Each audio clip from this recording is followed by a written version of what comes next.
Good afternoon, everyone. I'm Sandra Ali, along with Karen Drew, who's reporting live in Flint this afternoon. Karen? Good afternoon, Sandra. It has been a very busy and a historic day in the city of Flint.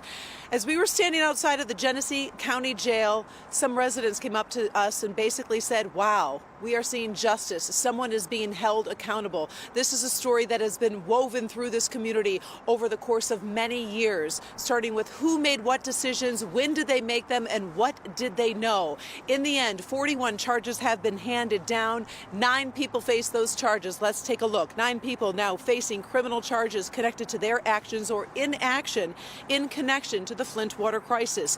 The former governor is charged with 2 counts of willful neglect of duty, each a misdemeanor with up to 1 year in prison. The most serious charges of involuntary manslaughter are against Nicholas Lyon and Eden Well, who both worked at the Department of Health and Human Services. Lyon and Wells face 9 counts each with each count a 15-year felony. Now, prosecutors say it's part of a sweeping effort to hold someone accountable for what happened to the people of Flint. It has to do with human decency, resurrecting the complete abandonment of the people of Flint, and finally holding people accountable for their alleged unspeakable atrocities that occurred in Flint all these years ago. And with that message, 9 former state and city officials were charged in the Flint water crisis. People of the state of Michigan versus Richard Dale Snyder. The most high-profile, former Governor Rick Snyder, who faces 2 charges of willful neglect of duty, facing a 1-year prison sentence and up to a $1,000 fine. In a statement from the governor's attorney, he said the 2 misdemeanor charges filed today against former Governor Rick Snyder are wholly without merit, and this entire situation is puzzling. When an entire city is victimized by the negligence and indifference of those in power, it deserves an uncompromising investigation. Meantime, prosecutors say Jared Agan, the former chief of staff, faced charges stemming from giving false statements under oath. He faces a perjury count. Also charged, Gerald Ambrose, the former City of Flint emergency manager, Howard Croft, the former director of the City of Flint Department of Public Works, Darnell Earley, the former Flint emergency manager, Nancy Peeler, a current early childhood health section manager, was also charged, and Eden Wells, the former chief medical executive. She is facing 9 counts of involuntary manslaughter, among other charges. Pure and simple, this case is about justice, truth, accountability, poisoned children, lost lives, shattered families that are still not whole, and simply giving a damn about all of humanity.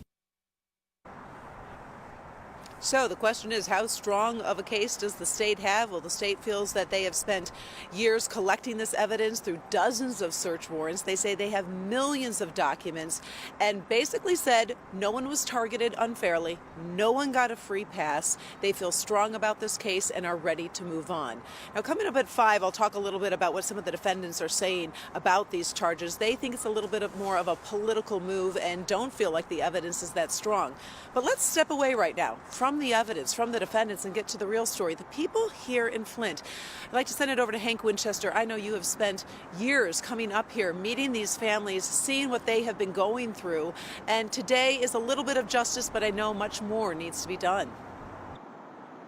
Yeah, Karen, absolutely. You are 100% right. I mean, here's the reality. The people of Flint, they are still struggling. Many people still dealing with water issues and health-related problems as a result of this crisis that took place and was exposed about 6 years ago. We've been talking with many people in the community today. In fact, one person we wanted to reach out to and get her reaction, the former mayor of Flint, Karen Weaver. You may remember she was mayor when this crisis was exposed and had to work very closely with then Governor Rick Snyder. I got her reaction on his charges today. Here's what she had.